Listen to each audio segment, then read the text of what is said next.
My dear friends, आज की class में हम ज्योमेट्रिक मीन के बारे में डिस्कस करने वाले हैं। ठीक है, ज्योमेट्रिक मीन क्या होता है और उसका क्या इंपॉर्टेंट प्रॉपर्टीज है, उसके बेस पे जो भी इंपॉर्टेंट क्वेश्चन होंगे वो भी आज की क्लास में हम डिस्कस करने वाले हैं। ठीक है, चलिए आज का लेक्चर हम स्टार्ट करें।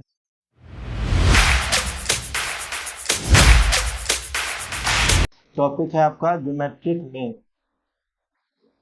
ज्योमेट्रिक मीन जिसको शॉर्ट फॉर्म में हम लोग जीएम भी कहते हैं। ठीक है, तो अगर मेरे पास if A B C are in GP, अगर ए बी सी जीपी में दिया हुआ है, देन मिड वाले नंबर को मतलब बी को B is called geometric mean of A and C and it is equal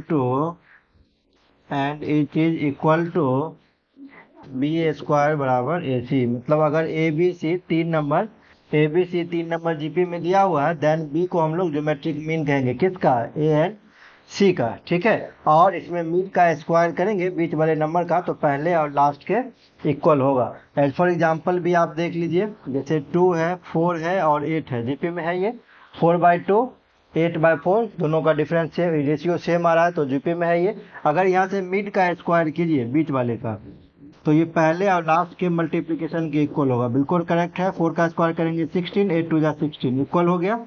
यही प्रॉपर्टी आपका ये कह रहा था। ठीक है, अब देखिए insertion of n geometric mean between two numbers. ठीक है, अगर दो नंबर के बीच में हम लोग एन ज्योमेट्रिक मीन को इंसर्ट करेंगे तो वहां से क्या रिजल्ट निकलने वाला है। तो मान लेते हैं let n numbers G1, G2, G3 and so on, Gn are inserted between, let n numbers G1, G2, Gn are inserted between two numbers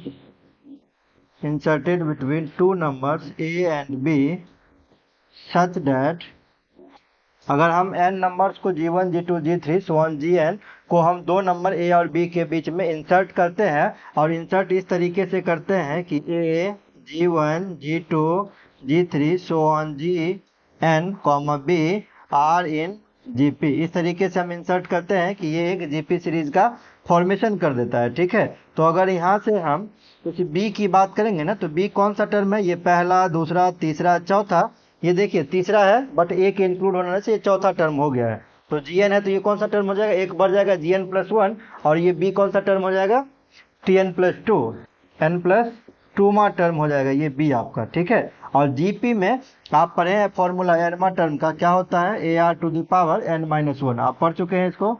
GP में n टर्म का फॉर्मूला AR⁻n−1। तो अगर हम n+2 करेंगे तो यहाँ क्या हो जाएगा? n+2−1 तो कितना हो जाएगा?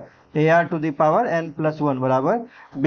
A क्या है? GP का पहला टर्म है, ये अंडरस्टूड है, आप मान के चलिए। R क्या है? GP का कॉमन रेशियो है। तो अगर हम यहाँ से R⁻n+1 निकालेंगे तो इधर से ये डिवाइड हो जाएगा B/A, और अगर R का वैल्यू निकालेंगे तो पावर इधर शिफ्ट कर जाएगा, तो पावर इधर क्या हो जाएगा? 1/n+1 हो जाएगा। ठीक है, ये कॉमन रेशियो हो गया। देयरफॉर G1 का वैल्यू दूसरा टर्म GP में कैसे निकालते हैं? तो AR पहला टर्म इंटू कॉमन रेशियो, तो A इंटू R का वैल्यू अभी आप निकाले हैं B/A 1/n+1। सिमिलरली G2 कैसे निकालेंगे? AR स्क्वायर होता है, तो A इंटू B/A 2/n+1। इसी तरीके से अगर G3 निकालेंगे तो AR³ A into B/A 3/n+1। और अगर हम आपको nवा टर्म कहेंगे निकालने के लिए तो क्या हो जाएगा? ये AR⁻n कहने का मतलब E इंटू B/A n/n+1। तो ये सारा आपका क्या होता है? NGM होता है दो नंबर के बीच में। ठीक है, यहाँ जो इम्पोर्टेंट प्रॉपर्टी है वो ये है कि अगर हम इस सारे ज्योमेट्रिक मीन को गुना करें, G1, G2, G3 so on Gn को गुना करें, तो ये A कितनी बार होगा? देखिए A कितनी बार होगा, तो total number of term n है, तो A हो जाएगा आपका n बार। ठीक है, और यहाँ B/A ये बेस सेम है सबका, तो पावर जुड़ जाएगा आपस में। जब पावर जुड़ जाएगा तो ये क्या हो जाएगा, 1 + 2 + 3 + so on, कहाँ तक, n तक, अपॉन ये नीचे में तो दिया ही हुआ है n + 1। ठीक है, तो ये हो जाएगा a⁴n और b/a⁴ 1 से n तक का समेशन कितना होता है आपको पता होगा, n × n + 1 / 2, और ये n + 1 एक पहले से है तो n + 1 से n + 1 कट जाएगा। ठीक है, तो ये आपका हो जाएगा a⁴n × b/a⁴ कितना, n/2। अगर आप इसको करेक्ट तरीके से लिखे ना तो a⁴n इंटू, इसको लिखेंगे अगर a को ऊपर लाएंगे तो b⁴n/2 × a⁻n/2। ये a ऊपर जाएगा तो निगेटिव साइन यहाँ से हो जाएगा। ठीक है, बेस सेम पावर जुड़ जाएगा तो a पर power n -n/2, base same power जुड़ गया, इंटू b की पावर n/2। तो ये क्या हो गया, a की पावर n/2 b की पावर n/2। तो इसको हम कुछ यूं भी लिख सकते हैं, ab to the power n whole to the power 1/2। इसको यूं भी लिख सकते हैं, या आप इसको ऐसे भी लिख सकते हैं, √ab whole to the power n। ठीक है, तो ये प्रॉपर्टी हो गया कि अगर हम n ज्योमेट्रिक मीन को गुना करेंगे तो ये सिंगल ज्योमेट्रिक मीन के nth पावर के बराबर होगा। इस प्रॉपर्टी को आप याद रखेंगे, यहाँ से कुछ क्वेश्चंस भी आपको सॉल्व हो जाएंगे। क्लियर है सारा चीज, आप इसको सबसे पहले नोट कर लीजिए। कुछ क्वेश्चंस अब हम डिस्कस करते हैं इसके बेस पे। देखिए, 2 क्वेश्चन लिए हैं, 1 बाय 1 हम सॉल्यूशन करते हैं। पहला क्वेश्चन क्या कर रहा है, between 4 and 2916 odd numbers 2n + 1 GM are inserted. मतलब 4 और 2916 2916 के बीच में 2 + n ये GM को इंसर्ट किया। ठीक है, तो मान लेते हैं लेट 2n + 1 GM आर क्या हो जाएगा, G1 G2 G3 so on G2n और G2n + 1, यही होगा। ठीक है, अब इसके अगर हम मिड टर्म की बात करेंगे तो मिड टर्म कौन सा हो जाएगा, ऑड है ये, तो मिड टर्म आपका हो जाएगा यहाँ पे कुछ, मिड टर्म आपका हो जाएगा Gn + 1, होगा कि नहीं, नहीं क्लियर है, देखिए यहाँ क्लियर नहीं है तो देखिए 2n + 1 है। ठीक है, तो ऑड टर्म है, ऑड टर्म ले लीजिए, 7 टर्म ले लेते हैं, मान लेते हैं। ठीक है, तो G1 G2 G3 G4 G5 G6 G7, mid term कौन सा है इसका, 1 2 3 4 5 6 7, तो 7वां मतलब मिड टर्म इसका चौथा टर्म होगा। ठीक है, अच्छा चौथा टर्म होगा, ये तो आप क्लियरली देख रहे हैं, लेकिन अगर हम एन टर्म में बात करेंगे तो यहाँ पे समझने में आपको दिक्कत हो रही है। तो आप ऐसा कीजिए ना, ये टोटल टर्म आप देख लीजिए कितना टर्म है, 7 टर्म है, तो 7 टर्म में एन का वैल्यू क्या रखेंगे तो 7 हो जाएगा यहाँ पे, तो 3 रखेंगे, 2 3 जा 6 + 1 7, एन का वैल्यू 3, तो मिड टर्म आपका कौन होगा, G3 + 1, तो 4, वही तो हम कह रहे हैं Gn + 1 टर्म आपका मिडिल टर्म हो जाएगा। ठीक है, तो hair Gn + 1 is the midterm of है ना, midterm of total 2n + 1 term. ठीक है, नाउ अब देखिए कह रहा है कि इसके बीच में 2 नंबर के बीच में इसको इंसर्ट करना है। ठीक है, तो 4 G1 G2 G3 so on Gn + 1 and so on G2n + 1 और ये 2916 इसके बीच में इंसर्ट करें तो ये नंबर किस में हो जाएगा, ये हो जाएगा R in GP। क्लियर है, ये जीपी में हो जाएगा। और जीपी में आप एक फॉर्मूला पढ़े हैं कि मिड टर्म का अगर हम स्क्वायर करते हैं तो ये पहले और लास्ट के मल्टीप्लिकेशन के इक्वल होता है। जैसे आप देखिए ये फॉर्मूला अभी पढ़े ना, ए बी सी अगर ये जीपी में होता है ज्योमेट्रिक प्रोग्रेशन में, तो मिड का स्क्वायर करते हैं तो पहले और लास्ट के मल्टीप्लिकेशन के इक्वल होता है, अभी पढ़ के हम आ रहे थे। ठीक है, तो यहाँ से अगर हम Gn + 1 का वैल्यू निकालेंगे तो ये स्क्वायर रूट आ जाएगा, इस पे स्क्वायर रूट ऑफ 4 × 2916, 4 का स्क्वायर रूट 2 हो गया, और 2916 का स्क्वायर रूट कितना होगा, 2916, इसको ऐसे बांट दीजिए आप, 16 किसके किसके स्क्वायर में आ सकता है, तो 4 में और 6 में, लास्ट डिजिट 6, तो 4 का स्क्वायर करेंगे 16, 6 आ सकता है ना, या 6 4 का 36, लास्ट में 6 आ सकता है ये। और ये देखिए किसके स्क्वायर के आसपास है, तो 25 25 6 4 का 36। ठीक है, तो 5 या 6 के आसपास है ये, है ना। तो उसे कम लेना है आपको, 5 या 6 से कम लेना है, तो 5 हो जाएगा। 54 या 56 इनमें से किसी का स्क्वायर रूट है, 54 में से 56, तो मिड टर्म क्या हो जाएगा इसका, मिड टर्म है 55, 55 का स्क्वायर रूट कीजिए तो कितना हो जाएगा, 30 25, 30 25 से कम है ना, ये कम है, तो आपका आंसर हो जाएगा 54। ठीक है, आपको अगर ये तरीका समझ में नहीं आ रहा तो आपको जैसे समझ में आ रहा है वैसे आप तोड़ लीजिए। ठीक है, ये शॉर्ट ट्रिक से हम कर दिए। तो ये 54 का स्क्वायर रूट है, तो 54 दूनी 108, 108 आपका आंसर हो जाएगा। वही आपका कह रहा था find the n plus one at GM, तो n plus one at GM में आपका हो जाएगा 108, ये आपका फाइनल आंसर हो जाएगा। ठीक है, नोट कर लीजिए इसको। नेक्स्ट क्वेश्चन देखिए, आप जब हम बता रहे हैं ना तो आप उसी समय पहले समझ लीजिए और आप खुद से नोट करने की कोशिश कीजिए। बोर्ड पर से आप अगर देख के नोट करते हैं तो आपको बिल्कुल भी बाद में समझ में नहीं आएगा। फिलहाल तो आप समझ जाएंगे, लेकिन बाद में जब इसी क्वेश्चन को आप बनाएंगे तो वो क्वेश्चन आपसे बन नहीं पाएगा। इसलिए बेस्ट प्रैक्टिस ये है कि जब हम बता रहे हैं तो आप समझने पे ज़्यादा कंसंट्रेट कीजिए। अगर समझने पे ज़्यादा कंसंट्रेट करेंगे तो क्वेश्चन आपका खुद ब खुद बन जाएगा, है ना, ध्यान रखिएगा इस बात का। अब यहाँ से देखिए दूसरा question, if one geometric mean G and two arithmetic mean P Q be inserted between two positive quantities. तो सबसे पहले मान लेते हैं number, let numbers be A and B, मान लेते हैं हम नंबर ये। ठीक है, तो नाउ क्या कह रहा है कि दो नंबर के बीच में एक ज्योमेट्रिक मीन बी इंसर्ट करना है। ठीक है, ज्योमेट्रिक मीन इंसर्ट कर किसमें हो जाएगा, ये जीपी में हो जाएगा, और जीपी में हो जाएगा तो जी स्क्वायर बराबर क्या होगा, ए बी, मिडिल का स्क्वायर बराबर पहले और लास्ट के मल्टीप्लिकेशन के इक्वल होता है, तो ये हम लिख दिए हैं। एंड दूसरा बात क्या कह रहा है, टू अर्थमेटिक मीन भी इंसर्ट कर रहा है, तो हम ए वन टू अर्थमेटिक, अच्छा पी क्यू दिया हुआ है, ठीक, तो A P Q comma B किस में हो जाएगा, ये आर इन ए पी में, चूंकि अर्थमेटिक मीन इंसर्ट कर रहे हैं इसीलिए ए पी में हो गया, यहाँ ज्योमेट्रिक मीन इंसर्ट जी कर रहे हैं इसलिए जी पी में हो गया। क्लियर है। अब यहाँ से देखिए, यहाँ से जो बी आपका है, बी कौन सा टर्म है, 1 2 3 4, फोर्थ टर्म है। ठीक है, और अगर हम मान लेते हैं कि इस सीरीज का पहला टर्म ए तो दिया ही हुआ है, कॉमन डिफरेंस अगर हम डी मान लेते हैं तो चौथा टर्म कैसे निकलता है जीपी में, ए प्लस 3d आपको पता है। तो यहाँ से हम डी का वैल्यू फाइंड आउट कर लेंगे, तो कितना हो जाएगा, ए पॉजिटिव है इधर आ जाएगा तो निगेटिव हो जाएगा, बी माइनस ए अपॉन 3 से भागा लग जाएगा। ठीक है, देयरफॉर पी कौन सा टर्म है, तो दूसरा, दूसरा टर्म कैसे निकालते हैं, ए प्लस डी, तो ए प्लस बी माइनस ए बाय 3। जब आप इसको सॉल्व करेंगे तो 3a माइनस ए कितना हो जाएगा, ये 2a प्लस बी बाय 3 हो जाएगा। और जब आप q का वैल्यू निकालेंगे तो ये a प्लस 2d हो जाएगा। ठीक है ना, तो a plus 2 into B minus A by 3, जब इसको आप सॉल्व करके निकालेंगे तो ये निकल जाएगा a प्लस 2b बाय 3।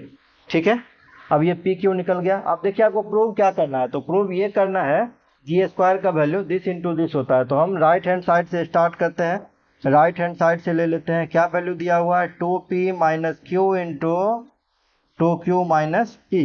ठीक है, तो 2p, 2 से उसको गुणा कर दीजिए, 2 से उसको गुणा कर देंगे p में तो क्या हो जाएगा, 4a plus 2b by 3 minus Q करेंगे तो क्या हो जाएगा, a plus 2b bye 3 into 2q करेंगे तो क्या हो जाएगा, ये 2a plus 4b bye 3 minus p करेंगे तो क्या हो जाएगा, ये 2a plus b by 3।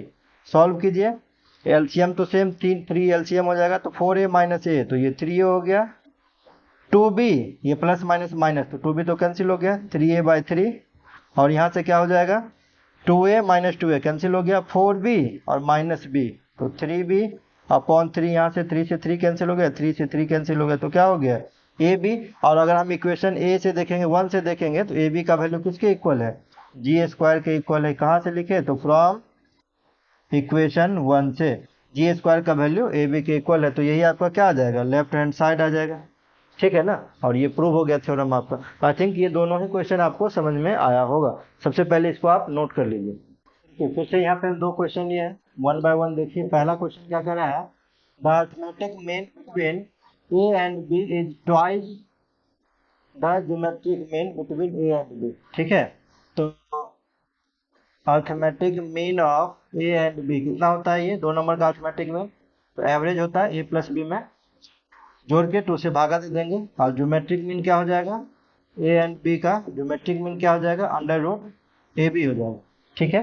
Now अब देखिए क्या क्वेश्चन कह रहा है, क्वेश्चन कह रहा है कि arithmetic mean is twice the geometric mean. कहने का मतलब arithmetic mean is twice the geometric mean, ये कह रहा है आपसे।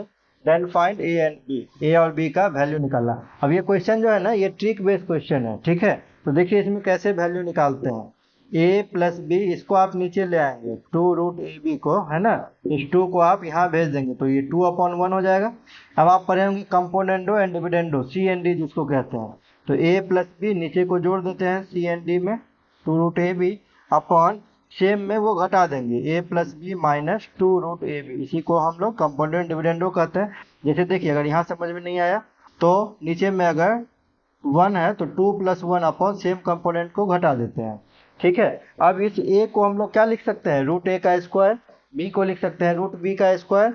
ठीक है, तो ये हो जाएगा √a का स्क्वायर प्लस √b का स्क्वायर प्लस 2√ab अपॉन, फिर से सेम चीज है, √a का स्क्वायर √b का स्क्वायर माइनस 2√ab। इधर क्या कितना हो जाएगा, 3/1 हो जाएगा। ठीक है ना। और इधर कितना हो गया, a square plus b square plus 2ab, तो under root a plus under root b का होल स्क्वायर। नीचे कितना हो जाएगा, a square plus b square minus 2ab, तो ये हो जाएगा √a माइनस √b का स्क्वायर इज इक्वल टू 3/1। तो इसको हम कुछ यूं भी लिख सकते हैं, दोनों का स्क्वायर है ना, तो √a plus √b upon √a minus √b का स्क्वायर इज इक्वल टू 3/1 लिख सकते हैं। और जब इधर से रूट हटाएंगे तो कितना हो जाएगा, √a plus √b upon √a minus √b is equal to, इधर से स्क्वायर रूट हटाएंगे तो इधर स्क्वायर हटाएंगे तो इधर से रूट आ जाएगा, तो ये अंडर रूट 1/1 का करेंगे तो 1 ही हो जाएगा। अब एक बार फिर से इसको अप्लाई कर देंगे कंपाउंड डिविडेंडो को। ठीक है ना, तो under root a plus under root b, नीचे वाला सेम सेम जुड़ जाएगा, under root a minus under root b upon, फिर ऊपर वाले में ये नीचे वाला घट जाएगा। ठीक है, तो इस बार -√a और +√b हो जाएगा। इधर कितना हो जाएगा, √3 + 1 अपॉन √3 - 1। अगर हम चाहें ना तो यहाँ रेशनलाइजेशन भी कर सकते हैं, √3 + 1 अपॉन √3 + 1, तो a प्लस b का होल स्क्वायर हो जाएगा, तो a स्क्वायर 3 + 1 + 2ab अपॉन √3 का स्क्वायर, तो 3 -1। ठीक है, यहाँ से b से b कट गया, यहाँ से a कट गया, तो a कितना टाइम हो गया, ट्वाइस, b भी ट्वाइस, तो 2 कट जाएगा, तो √a बटे √b, इसका वैल्यू कितना हो गया, 3 + 1 4 + 2√3, 2 से भागा लग जाएगा तो ये 2 + √3 हो गया। बट a और b का वैल्यू कह रहा था निकालने के लिए, तो फिर से क्या करना होगा, इसको स्क्वायर करना होगा। दोनों तरफ अगर स्क्वायर कर देंगे तो इधर स्क्वायर a/b का ये रेशियो बच जाएगा, इधर स्क्वायर करेंगे तो a square plus b square plus 2ab, तो इतना 4√3 हो जाएगा, है ना। तो ये आपका हो जाएगा 4 × 3 = 7 प्लस 4√3 अपॉन 1। तो यहाँ से a और b का वैल्यू कितना हो गया, देयरफॉर a बराबर हो गया 7 प्लस 4√3 और b बराबर कितना हो जाएगा, 1। यही आपका फाइनल आंसर हो जाएगा। क्लियर है।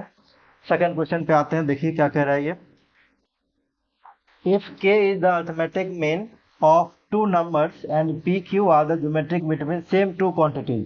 सबसे पहले नंबर मान लीजिए, लेट नंबर्स भी a एंड b नंबर मान लेते हैं। ठीक है, तो दिया हुआ है since k is am of a and b, ये कह रहा है, तो a और b का am कितना, a + b/2, और ये कह रहा है k, तो यहाँ से क्या निकल जाएगा, a + b का वैल्यू 2k के इक्विवेलेंट आ जाएगा। इसको इक्वेशन नंबर हम 1 मान लेते हैं। ठीक है, अब चलिए और क्या दिया हुआ है। नाउ एक चीज और कह रहा है ये, PQ are the geometric mean between same quantities, तो a p q, b किस में हो जाएगा, r इन gp में हो जाएगा। अगर gp में हो जाएगा तो आप पढ़े हैं इसका कंसेप्ट, p/a बराबर q/p, पढ़े है ना। तो इसका मतलब क्या हो जाएगा, p स्क्वायर बराबर aq। अगर हम यहाँ से a का वैल्यू निकालेंगे तो p स्क्वायर अपॉन q हो जाएगा। सिमिलरली आप लिख सकते हैं यहाँ से क्या, b/q इज इक्वल टू कितना, देखिए एक बार इसको लिखे ना, this upon this is equal to this upon this, यही लिखे। अब नेक्स्ट में किसको ले सकते हैं? नेक्स्ट में ले सकते हैं, हाँ इसको ले सकते हैं। नेक्स्ट में ले सकते हैं Q by P is equal to B by Q ले सकते हैं। ठीक है, this by this equal to this by this, तो यहाँ से क्या हो जाएगा Q square is equal to BP, और B का वैल्यू कितना हो जाएगा Q स्क्वायर बटे P। ए बी का वैल्यू निकल गया। अब यहाँ से फ्रॉम इक्वेशन वन में a प्लस बी, इसीलिए तो हम निकाल रहे हैं a प्लस बी, तो a का वैल्यू है पी स्क्वायर अपॉन क्यू और b का वैल्यू है क्यू स्क्वायर अपॉन p। ये कितना दिया हुआ है? तो 2 के दिया हुआ है। एलसीएम आप ले लीजिए, एलसीएम ले लेंगे तो कितना हो जाएगा P Q plus Q Q upon P Q बराबर 2 के। Therefore P Q plus Q Q is equal to, cross multiplication कर दीजिए तो 2 के पी क्यू हो जाएगा, और यही आपका प्रूव करना था, तो ये प्रूव हो गया। ठीक है, यही चीज़ आपको यहाँ से प्रूव करने दिया हुआ था और ये प्रूव हो गया। तो क्वेश्चन बहुत ज़्यादा डिफिकल्ट नहीं है, सारा क्वेश्चन आसानी है, बस आपको कंसेप्ट अगर क्लियर पता है तो आप क्वेश्चन को आसानी से सॉल्व कर पाएंगे। ठीक है, सबसे पहले इसको आप नोट कर लीजिए। नोट करके और चलते चलते मैं वीडियो आपको अच्छा लगा तो प्लीज़ चैनल को लाइक एंड सब्सक्राइब जरूर करके जाए। मिलते हैं नेक्स्ट लेक्चर में। Thank you.